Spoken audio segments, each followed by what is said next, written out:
హైదరాబాదు ప్రపంచ ప్రఖ్యాత సిటీ అయింది సైబరాబాద్తో కలిపి. తెలంగాణలోని ప్రతి జిల్లా సైబరాబాద్ పోషిస్తోంది. విజన్ 2020 వల్లనే అప్పటిదాకా ఒక మామూలు రాష్ట్రమైన ఆంధ్రప్రదేశ్ ఇండియాలోనే టాప్ 5కి చేరింది. ఒకసారి మీకు స్పీచ్లు ఎవరు రాసిస్తారో వాళ్ళని అడిగి కనుక్కోండి అప్పటి స్టాటిస్టిక్స్ ఏంటి అని. ఇప్పుడు ఇన్ని జరిగితే మీకు విజన్ 2020 డొల్లంట. మీకు ఎవరు స్పీచ్లు రాసిస్తారో కానీ మీరు తెలిసి చెప్తారో తెలియక చెప్తారో అర్థం కాదు, కానీ భలే స్టేట్మెంట్ పాస్ చేస్తారు సార్ క్యాజువల్గాను.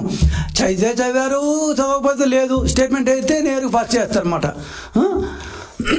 కూటమి ప్రభుత్వం వచ్చిన తర్వాత విజన్ 2020 పూర్తయింది కాబట్టి మీరు ఆ టైంలో అధికారంలో ఉన్నారు. మీరేం అసలు ప్రణాళికలు అంటూ మీకేమి లేవు కదా, ఏ రోజు అప్పు తెచ్చుకున్నావా ఆ రోజు గడిపావా అన్న టైప్ గవర్నమెంట్ కాబట్టి మీది.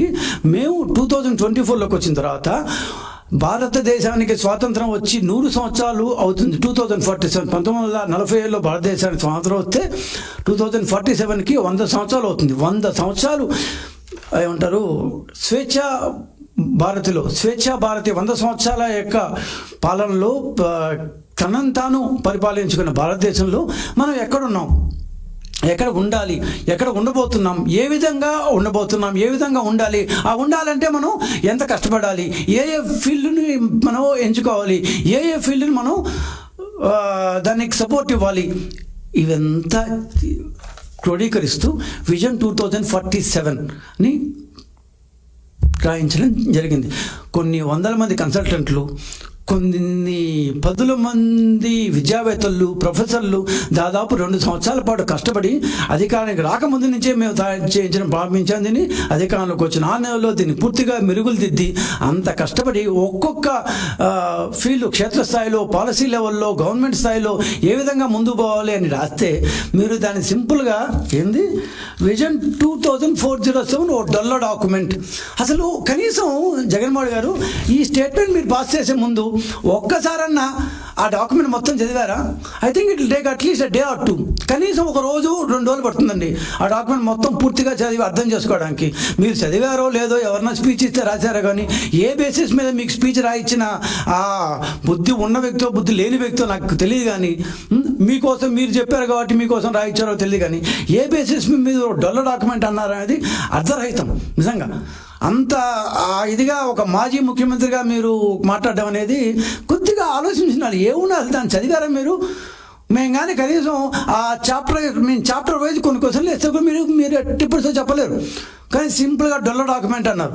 సో మీరు డొల్ల డాక్యుమెంట్ అన్నప్పుడు మేము కానీ గమ్మునిపోయామో అనుకోండి, సైలెంట్గా ఉండిపోయాం అనుకోండి, కొంతమంది ప్రజలు నమ్మే వాళ్ళు అంటూ ఉన్నారు. మా జగన్మోహన్ రెడ్డి గారు డొల్ల డాక్యుమెంట్ అన్నారు కాబట్టి అని కొంతమంది నమ్మితే ఆ కొంతమందికి నమ్మకూడదు. ఎందుకంటే పేదరికం పూర్తి స్థాయిలో 100% పేదరికం అనేది పారిపోవాలి అనే మెయిన్ విజన్తో ఈ 2047 స్ట్రాటజీ డాక్యుమెంట్ వచ్చింది. సో మా పార్టీ ఓటేయకపోవచ్చు, బట్ అట్లాంటి వాళ్ళు కూడా ఖచ్చితంగా దీన్ని నమ్మాలి, దీంట్లో ఉన్న విషయం తెలుసుకోవాలి. మీరు నమ్మండి నమ్మకపోండి, మాకు ఓటేయకపోవచ్చు కొంతమంది, that's a different issue. But మనం ముందుకు పోవాలి, మనం ఎదగాలి. 2047కి మన యొక్క స్థాయిని పెంచుకోవాలి, మన యొక్క కొనుగోలు స్థాయిని పెంచుకోవాలి, మన ఏమంటారు ఇన్కమ్ లెవెల్స్ని పెంచుకోవాలి అనే ఆలోచన ప్రజల్లోకి రావాలనే ఇంత ఎత్తున దీన్ని పబ్లిసైజ్ చేయాలి. లేకపోతే మామూలు డాక్యుమెంట్గా ఇచ్చేసి ఉండొచ్చు, కానీ ఎందుకు దీన్ని ఇంతమంది ప్రజల దృష్టిలోకి తీసుకెళ్తున్నాం అంటే, సో ఖచ్చితంగా ఇది ప్రజల దృష్టిలోకి, ప్రజల మైండ్స్లోకి పోవాలి. అప్పుడే మీలాంటి వాళ్ళు ఒక మాజీ ముఖ్యమంత్రి స్థాయిలో ఉంటారో డొల్ల డాక్యుమెంట్ అని ఒక పనికిరాని స్టేట్మెంట్ ఇచ్చేస్తే హౌ బ్యాడ్ ఇట్ ఈస్. అసలు మీకు రాష్ట్రం మీద ఏమన్నా ఇది ఉంటుందా చెప్పండి? నాకు తెలిసి you don't have any care towards state. మీకు అసలు రాష్ట్రం మీద ఏ రకమైన ఏమంటారు ఎంపతి లేనే లేదు. ఎట్టపోతే నాకెందుకు, నేను ముఖ్యమంత్రి అయితే చాలు అంటే మీరు ముఖ్యమంత్రిగా ఉన్నప్పుడు ఎట్లా ఏమీ చేయలేరు, వేరే వాళ్ళు వేరే పార్టీ చేస్తున్నప్పుడు ఇంత ఘోరంగా మీరు డొల్ల డాక్యుమెంట్ అంటారా? మీకు ఎవరు రాసిచ్చారో కానీ మీరు ఒక ట్విట్టర్లో మాత్రం టగటగా రాసేస్తుంటారు. సో ఖచ్చితంగా 2020 విజన్ విజయవంతం అయింది కాబట్టి 2047 డాక్యుమెంట్లో మీరు ఆ డాక్యుమెంట్ చదివారో లేదా కానీ ఒక 4-5 చెప్పారండి. ఫస్ట్ ఏంటంటే తెలుగుదేశం పార్టీ ఎప్పుడూ సంపదను సృష్టించలేదు, ఆదాయాన్ని సృష్టించలేదు. ఇది ఇవాళ సాక్షి అమ్మ, ఇవాళ సాక్షిలో మీరు ఇచ్చిందే. ఆదాయం సంపద ఎక్కడ సృష్టించారు? ఫస్ట్ కాలం చంద్రబాబు పాలనలో, ఆయన 14 ఏళ్ళ ఈ పరిపాలనలో ఎప్పుడూ రెవెన్యూ లోటే ఉంటుంది.